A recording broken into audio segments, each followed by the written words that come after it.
Hey guys, this is Abhishek and you are watching Chem Shraddha. तो चलिए आज बात करते हैं हम क्लास 9 के मैथमेटिक्स के चैप्टर नंबर 1 जिसका नाम है नंबर सिस्टम। नंबर सिस्टम के बारे में बातचीत करते हैं हम लोग। क्या होता है नंबर सिस्टम? तो नंबर सिस्टम के बारे में बातचीत करने से पहले आपको नंबर लाइन क्लियर होना चाहिए और आपने 8th क्लास में अच्छे से पढ़ा होगा नंबर लाइन होती क्या है। चलो मैं आपको दिखा देता हूं कि नंबर लाइन असल में दिखती कैसी है।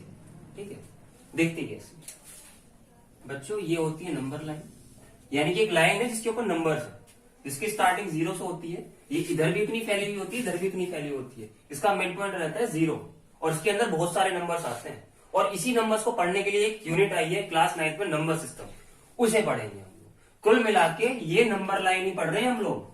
इस चैप्टर के अंदर नंबर लाइन ही पढ़ेंगे। तो 0, 1, 2, 3, 4 and up to positive infinite, -1, -2, -3, -4 and up to minus infinite.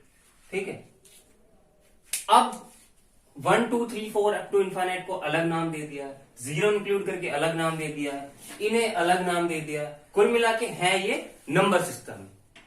ठीक है, तो इतना सब कुछ पढ़ने से पहले आपके दिमाग में खिचपिच हो गई होगी कि यार सर ने बता दिया कि 1, 2, 3, 4 भी होता है, 0 वाले भी का भी नाम होता है, माइनस वाले का भी नाम होता है। अगर मैं आपसे बता दूं कि इन सबका एक ही नाम होता है, कहते हैं ना सबका मालिक एक, इनका सबका मालिक एक ही होता है जिसका नाम होता है रियल नंबर्स, जिनका नाम होता है रियल नंबर्स। रियल नंबर्स के अंदर सारी चीजें आ जाती हैं, समझ गए?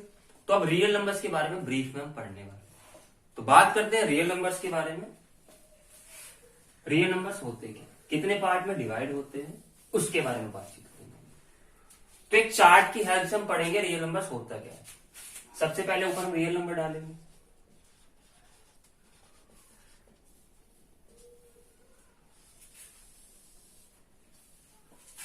रियल नंबर 2 पार्ट में डिवाइड होता है, डेसिमल एंड विदाउट डेसिमल और विदाउट डेसिमल। क्लियर?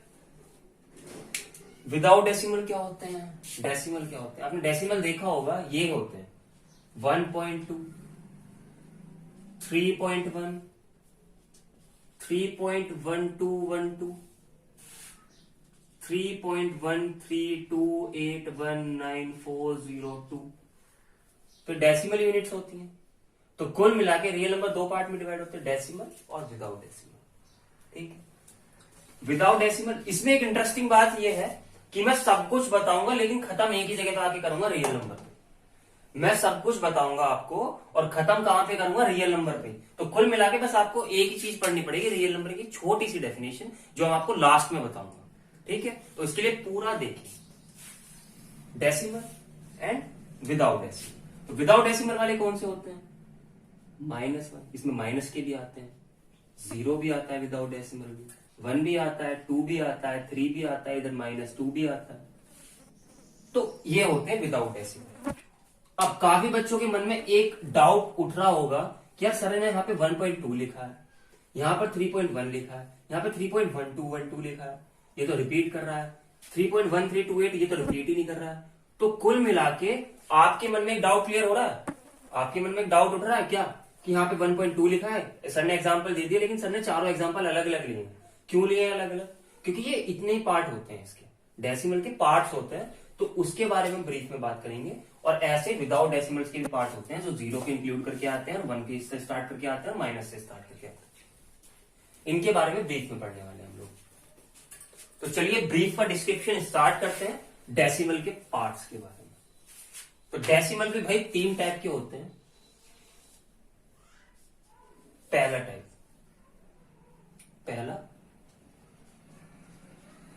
टर्मिनेटिंग। नाम पर मत जाओ, कंफ्यूज मत हो, टर्मिनेट की बताऊंगा कि नाम क्या होता है, टर्मिनेट क्यों कहा जाता है इसे। ठीक है, दूसरा क्या होता है इसमें, नॉन टर्मिनेटिंग।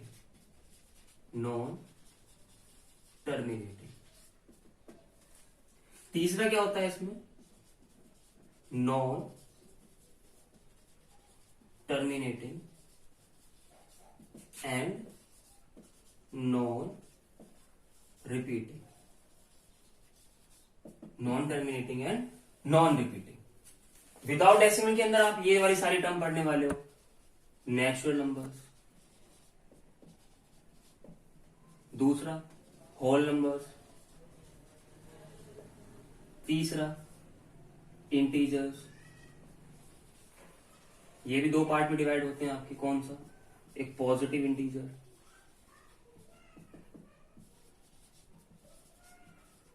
एक नेगेटिव इंटीजर।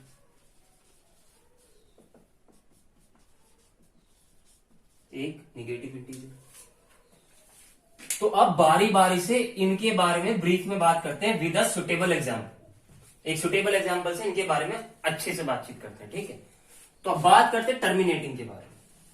अगर मैं आपसे बोलूं कि डेसिमल कब आएगा, जब आप न्यूमिनेटर छोटा हो डिनोमिनेटर बड़ा हो। पहली बात, टर्मिनेटिंग यूनिट कब आती है, जब न्यूमिनेटर छोटा हो डिनोमिनेटर बड़ा हो, जब तो टर्मिनेटिंग आती है पॉइंट। ऐसे भी हो सकता है, ऐसे भी नहीं हो सकता, न्यूमिनेटर बड़ा भी हो सकता, मान लो 3/2 है तो ये 1.5। तो जरूरी नहीं है कि या तो ये बड़ा हो सकता है, छोटा हो सकता है, ये छोटा हो सकता है, बड़ा हो सकता है, उसका कोई रोल प्ले नहीं करता। तो बाद में कंफ्यूज मत होना। तो इसे याद करने की जरूरत नहीं कि ये छोटा भी हो सकता है, बड़ा भी हो सकता है, लेकिन टर्मिनेटिंग अलग होता है, ठीक है। तो मैं एक एग्जाम्पल लेता हूं आपके सामने। अगर मैं आपसे बोल दूं 1/2 को कैसे लिखोगे आप, तो आप जब इसे कट करोगे तो कितना आएगा, 0.5 निकल के आएगा।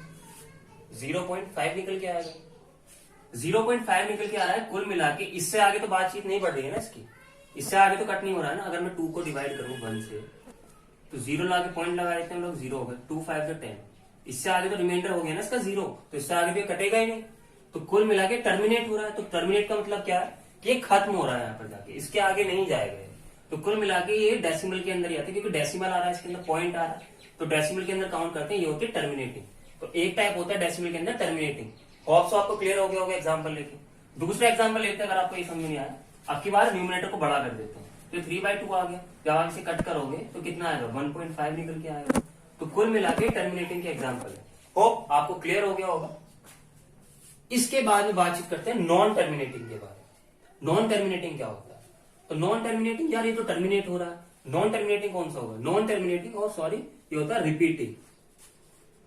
यानी कि टर्मिनेट तो नहीं हो रहा, लेकिन अपने पर्टिकुलर लाइफ स्टाइल को रिपीट कर रहा है।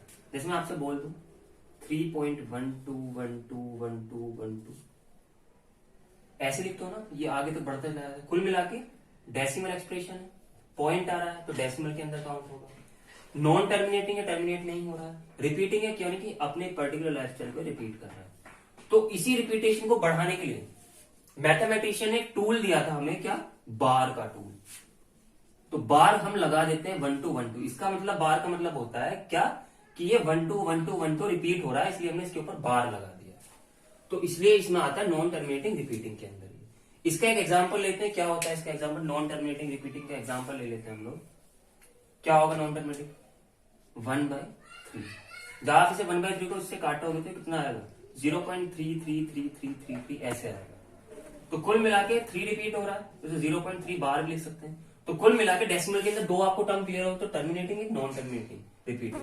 तो नॉन टर्मिनेटिंग रिपीटिंग के अंदर एक बार यूनिट आती है, उसके बारे में पढ़ लिया कि बार कब लगाया जाता है, क्लियर। इसके बाद में आती है non terminating and non repeating. इसके बाद में बातचीत करते हैं non terminating and non repeating के बारे में। वो चीज क्या होती है, अगर मैं आपसे बोलूं कि एक ऐसी वैल्यू जो टर्मिनेट भी ना हो रही हो, यानी खत्म भी ना हो रही हो, और ना अपनी पर्टिकुलर लाइफ स्टाइल को फॉलो कर रही हो। पाई की वैल्यू ले लो 3.14, कुछ भी होती है 28715278 ऐसे करके। तो कुल मिला के अपनी पर्टिकुलर लाइफ स्टाइल को रिपीट नहीं करती है। √2 की आप वैल्यू ले लो, √3 की आप वैल्यू ले लो, ये बढ़ती रहती है, रिपीट नहीं करती अपने आप के अंदर। तो कुल मिला के क्या होते हैं, non terminating and non repeating units के अंदर आते हैं। इसके एग्जांपल्स क्या होते हैं आपके, पाई हो गया, √2 हो गया, √3 हो गया आपका, ठीक है। तो ये आते हैं नॉन टर्मिनेटिंग नॉन रिपीटिंग के बारे में। Clear, non terminating and non repeating clear हो गया, ठीक है। अब बात करते हैं तो डेसिमल के बारे में आपको ब्रीफ मैंने बता दिया मैंने। अब बात करते हैं विदाउट डेसिमल के बारे में। अगर मैं 1 से लेके इधर इधर की बातचीत करूं तो ये आते हैं नेचुरल नंबर्स के अंदर। तो कुल मिला के नेचुरल नंबर्स क्या होते हैं, तो natural numbers are those number which can be start from 1 and up to infinite, positive infinite. Whole numbers क्या होते हैं? होल मतलब पूरा, कहते हैं ना मुझे पूरा खाना चाहिए, तो कुल मिला के होल नंबर के अंदर आपकी जीरो भी इंक्लूड हो जाएगी। और होल नंबर की अगर आपको डेफिनेशन लिखने के लिए आते हो कैसे लिखोगे? The number which can be start from zero to positive infinite are known as whole numbers. अब आते हैं इंटीजर्स। इंटीजर्स क्या होते हैं? तो कुल मिला के सारे पॉजिटिव साइड की वैल्यूज, सारे के सारे निगेटिव साइड की वैल्यूज एंड इंक्लूडिंग जीरो, ये इंटीजर्स के अंदर आते हैं। 0 1 2 3 4 अप टू, माइनस वाले अप टू, तो कुल मिला के किसके अंदर आते हैं? इंटीजर्स के अंदर। अब इंटीजर्स में दो टाइप के होते हैं, positive integers, negative integers. Normally 3 types के होते हैं, लेकिन हम 2 ही पढ़ते हैं। तीसरा टाइप क्या होता है? ये जीरो इंटीजर भी होता है, जीरो एक इंटीजर भी होता है। तो कुल मिला के positive integer, zero integer and negative integers के हमारे सारे इंटीजर्स होते हैं। पॉजिटिव वाली साइड के सारे पॉजिटिव होंगे, निगेटिव वाली साइड के सारे हमारे निगेटिव इंटीजर्स होंगे इंक्लूडिंग जीरो, तो ये सारे के सारे इंटीजर्स होंगे। तो पहला क्वेश्चन मेरे माइंड में उठता है कि सारे के सारे पॉजिटिव इंटीजर्स नेचुरल नंबर होते हैं? अब हाँ, पॉजिटिव इंटीजर्स के अंदर ये भी चीज आती है, 1 2 3 4, ठीक है, 1.31 पॉइंट्स में भी जितनी वैल्यूज आती हैं सारे के सारे इसी के अंदर आते हैं, इंटीजर्स के अंदर ही, ठीक है। तो आप मुझे एक बात बताओ, जितने भी पॉजिटिव इंटीजर्स होते हैं वो सारे के सारे नेचुरल नंबर होते हैं? होते हैं ना। तो पॉइंट नंबर 1 डाल लो, क्या हमारा क्या रिजल्ट निकला, इन सब चीजों हमारा क्या रिजल्ट निकला। सो मुझे रब कर देना चाहिए, वहां पे आ नहीं रहा है, तो इसे आप स्क्रीनशॉट ले लो, उसके बाद आप लिख लेना, ठीक है। तो इसे मैं रब कर देता हूं।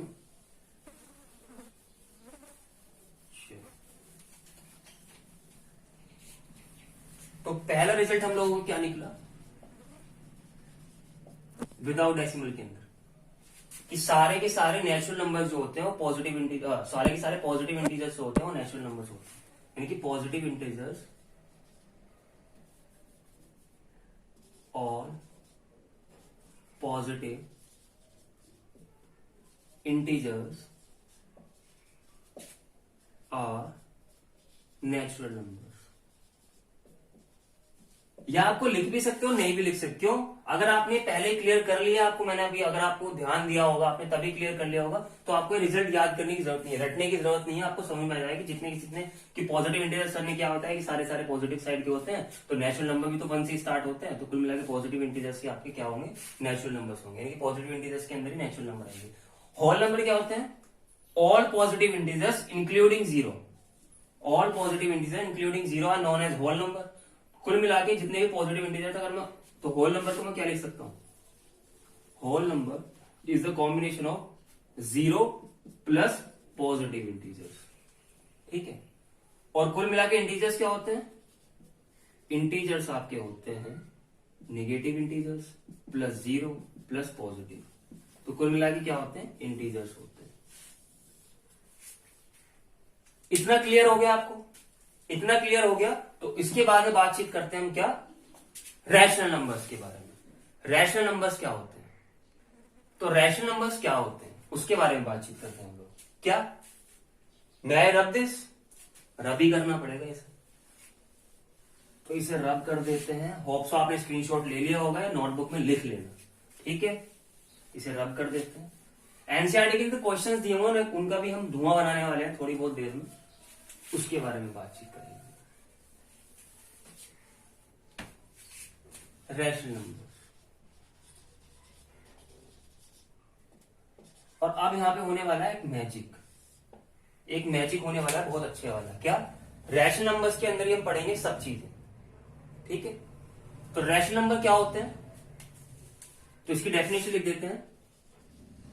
Rational numbers are those numbers which can be written in the form of P by Q and where Q is not equals to 0. तो रैशनल नंबर्स वो नंबर्स होते हैं जो रिटर्न किसकी फॉर्म में किया जा सके, पी बाई क्यू की फॉर्म में किया जा सके और Q is not equal to zero. अब हमारे सारे के सारे बच्चों की यही प्रॉब्लम होती है, सर हमें पी बाई क्यू का झोल समझ नहीं आता, हमें नंबर समझ में आते हैं बस। तो मैं नंबर्स का एग्जाम्पल दो, पी बाई क्यू का झोल हमें समझ में नहीं आ रहा, क्यू का भी झोल हमें समझ में नहीं आ रहा, मेरे एग्जैक्टली बताओ रैशनल नंबर होते क्या है, ये तो सब बता देते हैं। तो रैशनल नंबर आपने एक क्लास में ही पढ़ा है, रेशो, और इसे डिनोट करते हैं हम किससे, क्यू से। रेशो पढ़ा है आपने, रेशो कब आता है, 1/2, 1/3, 2/4, 3/4, तो कुल मिलाकर रेशो होते हैं, रेशो होते हैं। तो कुल मिलाकर रेशो को ही कन्वर्ट कर दिया रेशनल नंबर्स में। तो कुल मिलाके अगर कहीं पे भी रेशो आ जाता है तो कुल मिलाके इसे आप मान लो P, इसे आप मान लो Q, तो कुल मिलाके हमने रेशो को ही P बाई Q की फॉर्म में लिखा है। और यहाँ पे जो Q की वैल्यू है वो 0 थोड़ी ना, वो तो 2 है। तो कुल मिलाकर रैशनल नंबर्स क्या होते हैं आपके, जिन्हें P बाई Q की फॉर्म में लिखा जा सके। तो P जो होती है आपकी न्यूमेरिकल वैल्यूज ही होती हैं, लेकिन आपको डेफिनेशन देने के लिए कि डेफिनेशन सारे नंबर्स में वैलिड हो जाए, इसलिए हमने इसे P बाई Q बोल दिया है यहाँ पर, ठीक है। तो P बाई Q हमने बोल दिया है, तो कुल मिलाकर रेशियो से निकला है, ये वर्ड निकला है रेशियो से। रेशियो से क्या निकला है, रेशनल नंबर्स आया। रेशनल नंबर कौन से होते हैं, जिन्हें P बाई Q की फॉर्म में लिखा जा सके और Q is not equal to 0। अब बात करते हैं इसके एग्जाम्पल्स के बारे में। एग्जाम्पल्स कैसे कैसे हो सकते हैं, तो एग्जाम्पल नंबर फर्स्ट अगर मैं आपसे पूछूं 1/2 रैशनल नंबर होगा, सारे के सारे एग्जाम्पल लिख देता हूं। 3/4, 3/2, 1/0, 0/1, ठीक है, ये रैशनल नंबर्स होते हैं। 1, 2, 3, -1, 0, ये रैशनल नंबर्स होते हैं। ये मैंने आपके सामने एग्जाम्पल लिख दिए बहुत सारे। अब मुझे इनमें सबसे बताओ इस डेफिनेशन की हेल्प से कि ये रैशनल नंबर्स में आएंगे या नहीं आएंगे। तो सबसे पहले बातचीत कर लेते हैं 1/2 के बारे में, इसे डेफिनेशन से मिलाओ। पहला एग्जाम्पल क्या है, 1/2, इसे डेफिनेशन से मिलाओ। डेफिनेशन हमारे क्या कहती है, रैशनल नंबर्स वो वाले नंबर्स होते हैं जिन्हें P बाई Q की फॉर्म में लिखा जा सके। इसे P बाई Q की फॉर्म में लिख दिया हमने। अगर मैं इसे 1 को P मानूं और 2 को मैं Q मानूं तो 1/2 को हमने P बाई Q की फॉर्म में लिखा हुआ है ऐसे। ये वाली कंडीशन वेरीफाई कर दी है। तो रैशनल नंबर कौन थे जिन्हें P बाई Q की फॉर्म में लिखा जा सके, Q 0 के इक्वल ना हो। और हाँ, where P and Q are integers, ये इंपॉर्टेंट लाइन है, where P and Q are integers. ये इंटीजर्स हो सकते हैं और ये पता नहीं है हमें कि इंटीजर्स पॉजिटिव हो या नेगेटिव हो, दोनों के दोनों आएंगे, 0 भी हो सकता है, पॉजिटिव भी आ सकते हैं, नेगेटिव भी आ सकते हैं। तो 1/2 इसकी सारी की सारी रिक्वायरमेंट को फॉलोअप कर रहा है नहीं कर रहा है, फिलअप कर रहा है नहीं कर रहा है, देखते हैं अभी। P बाई Q की फॉर्म में लिखा जा सकता है, तो पहली कंडीशन सेटिस्फाई। अब देखो Q 0 के इक्वल है इसमें, नहीं, Q की वैल्यू तो 2 है, 0 के इक्वल नहीं है, तो कुल मिला के सेकंड कंडीशन भी इसने वेरीफाई कर दी। P और Q इंटीजर्स हैं, हाँ है, क्यों है, ये भी 1 भी पॉजिटिव इंटीजर है, 2 भी पॉजिटिव इंटीजर है, तो क्या हुआ, तीसरी कंडीशन रिक्वायरमेंट फुलफिल कर रहा है। तो कुल मिला के 1/2 रैशनल नंबर हुआ है नहीं हुआ, हुआ या नहीं हुआ, हुआ ना। तो पहला एग्जाम्पल आपको क्लियर हो गया। अब दूसरे एग्जाम्पल के बारे में बातचीत करते हैं हम लोग, 3/4 के बारे में। सबसे पहले देखो, जल्दी जल्दी देखो, क्या P बाई Q की फॉर्म में लिखा जा सकता है, लिखा जा सकता है क्या, P हो गया 3, Q हो गया 4, P हो गया 3, Q हो गया 4, लिखा जा सकता है, पहली कंडीशन सेटिस्फाई। दूसरा देखो, Q is not equal to 0, Q की वैल्यू कितनी है, Q की वैल्यू इसमें 4, तो Q 0 के इक्वल नहीं है, दूसरी कंडीशन फुलअप कर रहा है, कर रहा है, राइट। तीसरी कंडीशन क्या है इसमें, क्या है तीसरी कंडीशन, कि P एंड Q इंटीजर्स होने चाहिए, 3 पॉजिटिव इंटीजर है, 4 भी पॉजिटिव इंटीजर है, तो तीसरी रिक्वायरमेंट फुलअप कर रहा है, तो क्या हो गया, कुल मिला के 3/4 भी आपका रैशनल नंबर हो गया। तो ये आपको क्लियर होगा, ये भी इसके जैसे एग्जांपल है। मेन बात कहां आती है, 1/0, 0/1, सबसे बड़ा झोल यहां पे होता है बच्चों के साथ में, 1, 2, 3, -1, 0। तो सबसे पहले हम बात करते हैं, इन्हें डालो आप एक्सेप्शन में, इन पे लगा लेते हैं हम लोग स्टार। इनके बारे में पढ़ेंगे ब्रीफ में बिल्कुल, कि अगर इससे रिलेटेड आपसे कोई भी क्वेश्चन पूछेगा ना, पूछते ना स्कूल में क्वेश्चन कि ज्यादा बड़ा धुरंधर बनता है ना, तो मुझे बता दे 1/0 को हम कट क्यों नहीं कर सकते, 0/1 को कट करके 0 क्यों आता है हमारा। इन डाउट्स को भी क्लियर करते हैं हम लोग, लेकिन उससे पहले हम इनके बारे में बात करते हैं, 1 क्या होता है, 2 क्या होता है, 3 क्या होता है, -1 क्या होता है, 0 क्या होता है, इनके बारे में पढ़ लेते हैं हम लोग। तो मुझे इधर से रब करना पड़ेगा, इधर से रब कर देते हैं, ये भी रब कर देते हैं, ये भी रब कर देते हैं, ये स्टार लगा लिया। इस स्टार को एक काम करता हूं, मैं यहां पे लिख देता हूं, याद रहेगा कि सर ने यहां पे स्टार लगाया 1/0 एंड 0/1, क्यों होता है। ठीक है, इसे मैं रब कर देता हूं, इसे भी रब कर दूं ना, हाँ कर दूं, ये तो याद ही है ना आपको 1 2 3 -1 0 के बारे में बातचीत करनी, इसे यहां से रब कर देता हूं। अब बात करते हैं 1 के बारे में। एग्जाम्पल 3 1 रैशनल नंबर में काउंट होता है, देखते हैं। पी बाई क्यू की फॉर्म में लिखा जा सकता है 1, लिखा जा सकता है 1/1 कर दो तो जब भी बने आएगा। पी बाई क्यू की फॉर्म में लिखा जा सकता है, पहली कंडीशन सेटिस्फाई। दूसरी कंडीशन क्या है, Q is not equal to 0। Q की वैल्यू कितनी है इसमें, जल्दी बताओ जल्दी बताओ। क्यू की वैल्यू है इसमें 1, तो कुल मिला के दूसरी कंडीशन भी सेटिस्फाइड। तीसरी कंडीशन क्या है, P and Q are integers 1 2, 1 भी आपका पॉजिटिव इंटीजर है, दूसरा 1 भी आपका पॉजिटिव इंटीजर है, तीसरी कंडीशन भी सेटिस्फाई है। तो कुल मिला के 1 एक रैशनल नंबर हो गया नहीं हो गया, हो गया नहीं हो गया। अच्छा चलो मान लेते हैं 1 भी आपका रैशनल नंबर हो गया, तीनों कंडीशन सेटिस्फाई करा दी है। अब 2 का देख लेते हैं। सर आपका 2 का तो बताओ जल्दी सर। चलो 2 का देख लेते हैं। एग्जाम्पल नंबर 4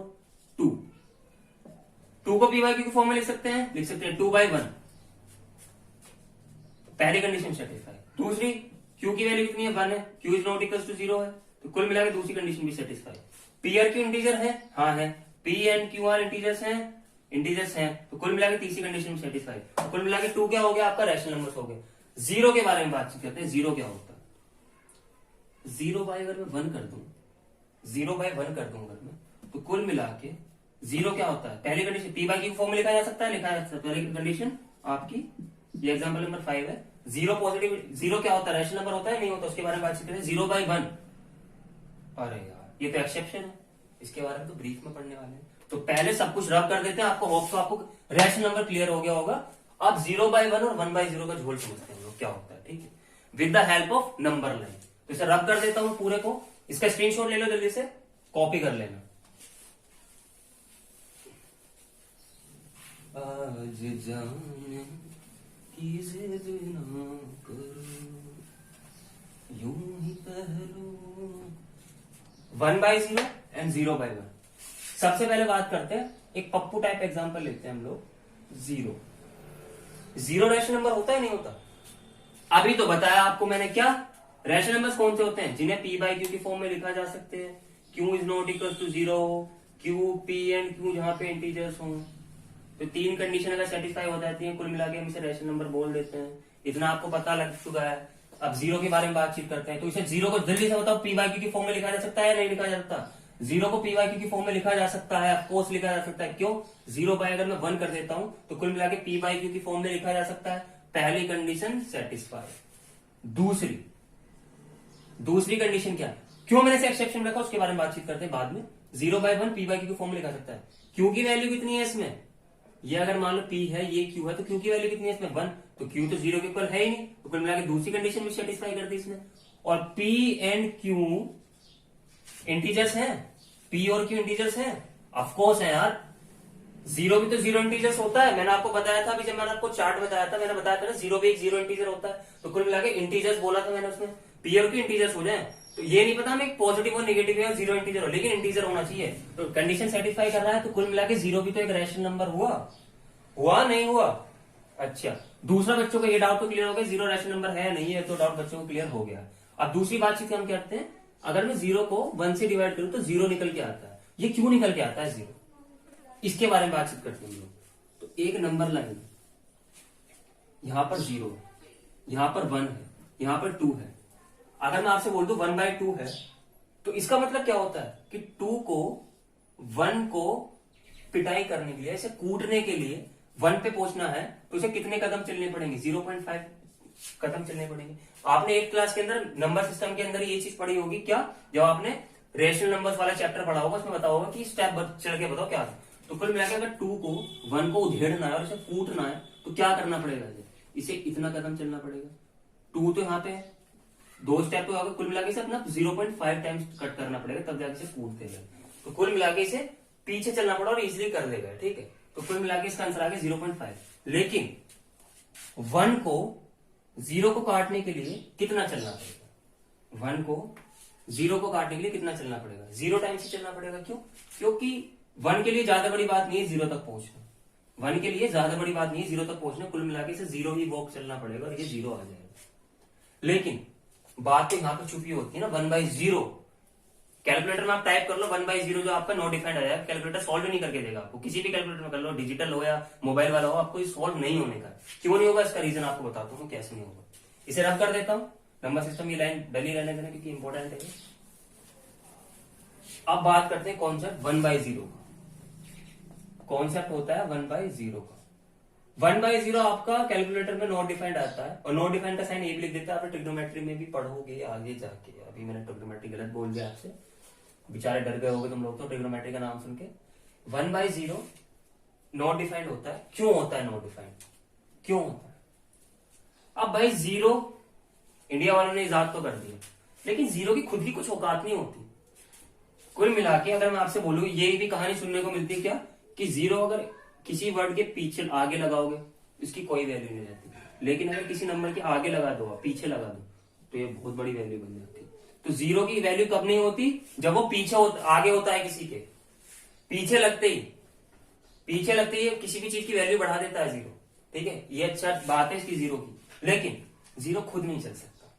अगर मैं 0 इंटू 0 कर दूं तब भी जीरो ही आएगा, 0 इंटू 1 कर दूं तब भी जीरो ही आएगा, 0 इंटू 1 लाख कर दूं ना तब भी जीरो ही आएगा। तो कुल मिला के इसका मतलब क्या है डेफिनेशन के अकॉर्डिंग, कि 0 को 1 को काटने के लिए कितना स्टेप चलना पड़ रहा है। 0 तो अपने आप से उठ ही नहीं सकता, तो कुल मिला के इसे इनफाइनाइट स्टेप चलने पड़ेंगे, ये वाले इनफाइनाइट स्टेप चलने पड़ेंगे, तब जाके 1 को काटेगा। लेकिन जब ये पहला ही स्टेप नहीं चल पाएगा, क्योंकि जितने भी नंबर से मल्टीप्लाई होगा वो कट जाएगी वैल्यू, तो ये तो आगे बढ़ेगा ही नहीं, इसीलिए इसे नॉट डिफाइंड का करार दिया गया यहाँ पर। इस होप सो आपको ये वाला डाउट क्लियर हो गया होगा, इंपॉर्टेंट था ये, क्लियर हो गया होगा। ठीक है, अब बात करते हैं रैशनल नंबर्स के बारे में। बातचीत हमने कर ली, अब उसे हम लिंक कैसे करें पहले वाले चार्ट के अकॉर्डिंग। जो मैंने अभी आपको चार्ट पढ़ाया था कि रियल नंबर दो पार्ट में डिवाइड होते हैं, एक तो डेसिमल एक विदाउट डेसिमल के बारे में, उससे कैसे कनेक्ट कर सकते हैं। और मैंने ये भी बताया कि रियल नंबर को स्टार्ट करूंगा लेकिन रियल नंबर पे आके खत्म कर दूंगा। ठीक है, उसे कैसे लिंक करना है। रैशनल नंबर आपको क्लियर हो गया, रैशनल नंबर आपको क्लियर हो गया। रैशनल नंबर कौन से होते हैं, रैशनल नंबर होते हैं जिन्हें p/q की फॉर्म में लिखा जाता है। उसके एग्जांपल क्या थे, 1/2 भी ले लो आप, 3/4 भी ले लो आप, 0 भी ले लो, -1 -2 1 2 3 4। तो कुल मिला के सारे नंबर्स आ गए, सारे नंबर्स आ गए। अगर मैं इसे कट करता हूं, इसकी वैल्यू कितनी आती है 0.5। इसे कट करता हूं कितनी वैल्यू आती है 0.75। ये 0 ही आएगी, ये -1 आएगी। तो आपने एक चीज देखी इसमें, ट्रिक देखी आपने, ट्रिक क्या, कि जितने भी जो रैशनल नंबर होते हैं, जो रैशनल नंबर होते हैं, उसी के अंदर आपके सारे नेगेटिव इंटीजर्स आ जाते हैं, सारे के सारे पॉजिटिव इंटीजर्स आ जाते हैं, जीरो इंटीजर भी आ जाता है, रैशनल वाली वैल्यूज भी आ जाती हैं, नेचुरल नंबर्स भी आ जाते हैं, होल नंबर्स भी आ जाते हैं। कुल मिलाकर रैशनल नंबर की डेफिनेशन एक ये भी हो सकती है कि रैशनल नंबर्स कौन से होते हैं, जिसके अंदर होल नंबर आ जाए, इंटीजर्स आ जाए, नेचुरल नंबर्स आ जाए। तो कुल मिलाकर मैं रैशनल नंबर को ऐसे लिख सकता हूं, integers plus terminating plus non terminating but repeating, non terminating repeating, ऐसे लिख सकता हूं। तो रैशनल नंबर की डेफिनेशन ये भी हो सकती है ना, कि नंबर लाइन के अंदर एक नंबर लाइन है, इसके अंदर 0 है, -1 है, -2 है, इसके अंदर 1/2 भी वैल्यू आएगी यहाँ पे निकल के। ठीक है, यहाँ पे बहुत सारी वैल्यूज आएंगी, यहाँ पे -1 -2। कुल मिलाकर रैशनल नंबर्स क्या होते हैं, सारे के सारे इंटीजर्स को ले लें, अगर हम टर्मिनेटिंग वैल्यूज को ले लें डेसिमल के अंदर, नॉन टर्मिनेटिंग रिपीटिंग वैल्यूज को ले लें डेसिमल के अंदर, तो कुल मिलाकर वो रैशनल नंबर के अंदर ही आएंगे। Clear, clear. तो जितने भी सारे इंटीजर्स होते हैं, होल नंबर होते हैं, नेचुरल नंबर्स होते हैं, वो सारे के सारे क्या होते हैं, रैशनल नंबर्स होते हैं। हमने एग्जाम्पल की तरफ से उसे हमने प्रूव करके दिखा दिया। अब बात करते हैं इर्रेशनल नंबर्स के बारे में। तो इर्रेशनल नंबर्स कौन से नंबर्स होते हैं, उसके बारे में बातचीत करेंगे। इसका स्क्रीनशॉट ले लो जल्दी से। गुड, नींद तो नहीं आ रही है, ये डाउट क्लियर हो रहे हैं अच्छे खासे। तो अब बात करते हैं इर्रेशनल नंबर्स के बारे में, इर्रेशनल नंबर्स के बारे में। क्या होते हैं इर्रेशनल? तो हमने क्या पढ़ा था जब हमने रियल नंबर पढ़ा था, मैंने आपको रियल नंबर बताया था, ये दो पार्ट में डिवाइड होता है आपका। क्या, एक तो डेसिमल और एक विदाउट डेसिमल। ठीक है, विदाउट डेसिमल के अंदर सारे के सारे इंटीजर्स आए थे, होल नंबर आए थे, नेचुरल नंबर्स आए थे, लेकिन डेसिमल के अंदर दो चीज आई थी, टर्मिनेटिंग, दूसरा क्या आया था, पहला, दूसरा क्या आया था, नॉन टर्मिनेटिंग, तीसरा क्या आया था आपको, नॉन टर्मिनेटिंग, नॉन रिपीटिंग। तो कुल मिला के टर्मिनेटिंग, नॉन टर्मिनेटिंग, इंटीजर्स, ये सारे के सारे क्या हो गए आपके, मैंने अभी आपको बताया था, ये सारे के सारे होते हैं आपके रैशनल नंबर। और जो इनसे अलग होते हैं, यानी कि नॉन टर्मिनेटिंग, नॉन रिपीटिंग वाले जितने भी नंबर्स होते हैं वो क्या होते हैं, इर्रेशनल नंबर्स होते हैं। क्या होते हैं, इर्रेशनल नंबर होते हैं। तो कुल मिला के नंबर लाइन के अंदर एक नंबर लाइन अगर यहाँ पे 1 लिख दूं मैं, यहाँ पे 2 लिख दूं, यहाँ पे 3 लिख दूं और अप टू इनफाइनाइट कर दूं, इधर -1 -2 -3 कर दूं और अप टू इनफाइनाइट कर दूं, तो कुल मिला के सारे के सारे क्या होंगे, real number is the combination of. तो यहाँ पे मैं डेफिनेशन लिख सकता हूँ क्या, रियल नंबर, इसकी डेफिनेशन लिखते पहले इरेशनल नंबर क्लियर कर लेते हैं। तो इरेशनल नंबर क्या होते हैं, नॉन टर्मिनेटिंग, नॉन रिपीटिंग। अगर मैं पाई ले लूं यहाँ पे, तो पाई की वैल्यू टर्मिनेट नहीं करती ना, लेकिन अपने आप को रिपीट भी नहीं करती है, ना तो टर्मिनेट करती है ना रिपीट करती है। कुल मिला के एग्जाम्पल ले लूंगा, अगर 3.142875213257, तो कुल मिला के ना तो टर्मिनेट कर रही है और ना एक पर्टिकुलर टाइम पीरियड बाद अपने आप को रिपीट कर रही है। तो वॉइल नंबर्स कौन से होंगे, इर्रेशनल नंबर्स के अंदर वो काउंट होंगे। तो कुल मिला के अगर मैं रियल नंबर की डेफिनेशन आपसे बोलूं, तो रियल नंबर की डेफिनेशन फाइनली क्या निकल के आती है, मैंने कहा था ना रियल नंबर से स्टार्ट करूंगा, रियल नंबर पे ले जाके छोड़ दूंगा आपको। तो कुल मिला के रियल नंबर की अगर हम डेफिनेशन के बारे में बातचीत करें, तो रियल नंबर क्या होता है, real number is the combination of rational numbers plus irrational numbers, rational numbers and irrational number. तो कुल मिलाकर अगर कहीं पे भी रियल नंबर की बात आती है, तो ये बेसिक आइडिया था आपको कि रियल नंबर क्या होते हैं, rational number plus irrational number. और रैशनल नंबर के अंदर आपके सारे क्या आ जाते हैं, इंटीजर्स भी रैशनल नंबर्स के अंदर आते हैं, होल नंबर्स भी, नेचुरल नंबर्स भी, टर्मिनेटिंग भी, नॉन टर्मिनेटिंग वाले सारे के सारे रैशनल नंबर्स में आते हैं। जो बचे कुछ रहते हैं वो इर्रेशनल में आते हैं। तो जब सारे के सारे नंबर्स रैशनल और रैशनल के अंदर आ गए, तो रियल नंबर भी तो सारे के सारे नंबर्स ही होते हैं। तो कुल मिला के रियल नंबर जो रहता है वो कॉम्बिनेशन होता है रैशनल नंबर्स और इर्रेशनल नंबर्स का। ठीक है, तो आपने इतना सारा बड़ा चीज पढ़ी और इस चीज को मैंने रेशनल नंबर इर्रेशनल नंबर में कन्वर्ट कर दिया, और ये रियल नंबर के आगे डेफिनेशन। ठीक है, और एनसीईआरटी में छोटा सा दिया हुआ है बस ये, तो इसलिए एनसीईआरटी को बोलते हैं भगवत गीता, भगवत गीता बोलते हैं एनसीईआरटी को, इसीलिए क्यों कि रैशनल नंबर्स और इर्रेशनल नंबर्स की इतनी छोटी सी डेफिनेशन दी हुई है, और उसका जो सार था जो मैंने पढ़ाया वो इतना बड़ा था। तो कुल मिला के 25-26 मिनट के अंदर आपका क्या हुआ है, इतना पढ़ाया गया, और इसका निचोड़ निकल के आया ये कि रियल नंबर होता है rational number plus irrational number. Hope तो आपको क्लियर हो गया होगा। ठीक है, तो तब तक के लिए stay home, stay safe, thank you, bye bye.